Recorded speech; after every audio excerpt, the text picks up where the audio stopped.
Welcome to Storytime with Coco. Today we'll be reading The Very Fairy Princess by Julie Andrews and Emma Walton Hamilton, illustrated by Christine Davenier. Hi, I'm Geraldine. I'm a fairy princess. You may not believe me, but I can tell you that I am. I know that I'm a fairy princess because I feel it inside, a sparkly feeling of just knowing in my heart. Also, I do everything that fairy princesses do. The first thing I do when I wake up in the morning is put on my crown. Fairy princesses are always presentable. You never know who you might bump into, even on the stairs. For breakfast, I have fairy pancakes with extra fairy dust on top. Yum! Fairy princesses have very refined taste.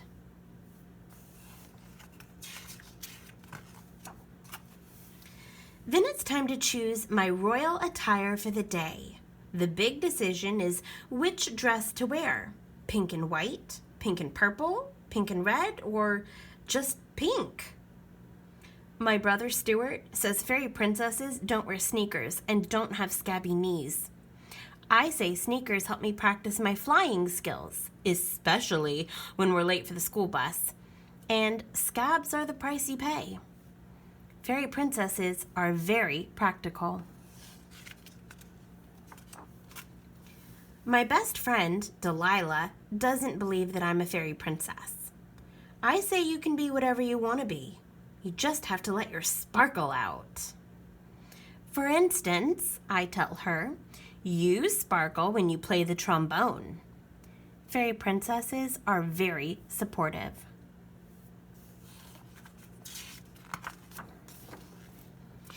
Flying is not allowed in class, so at school, I hang my wings up in my cubby. Besides, they'd get squished in morning meeting.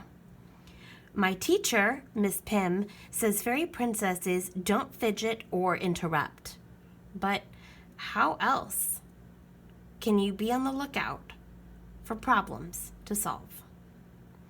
Sometimes you have to speak up, like when our class pet Houdini the hamster escapes. Fairy princesses know when to take charge.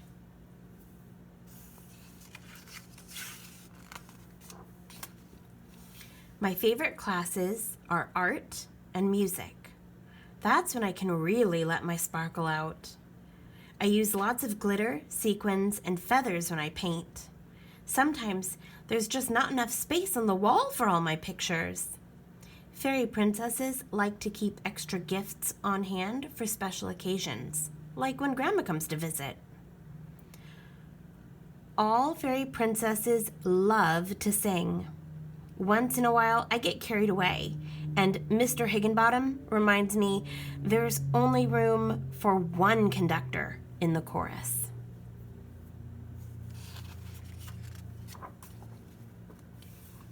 The absolute best time of the week is when I have ballet after school. I wear my fluffy tutu and I twirl and whirl and leap light as a feather. Occasionally my crown gets in the way, but I'm working on that. Fairy princesses know that practice makes perfect.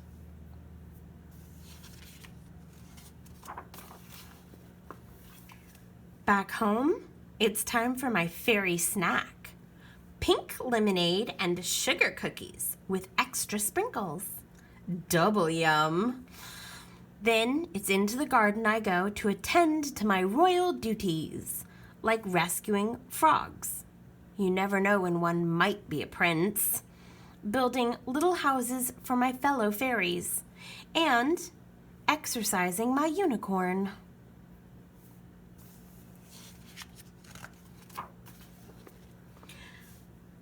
Mom calls me in for my bath. She says fairy princesses don't have dirty fingernails. I say it's the price you pay for having so many responsibilities. I have to remove my crown to shampoo my hair, but I make one out of bubbles just to tide me over. Fairy princesses are very creative.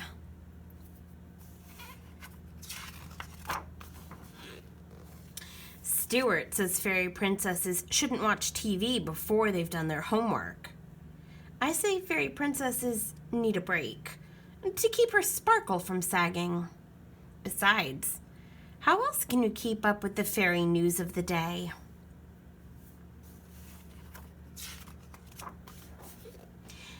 Daddy knows I'm a fairy princess. When he comes home from work, he always says, "How's my little princess today?" So that's all right.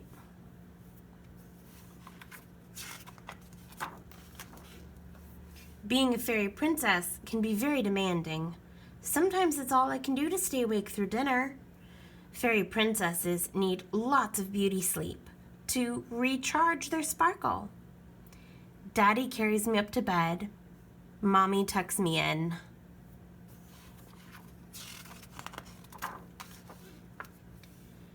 "Sweet dreams, Jerry," they whisper from the door.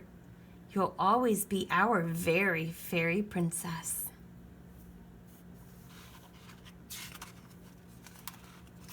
The end. See you next time.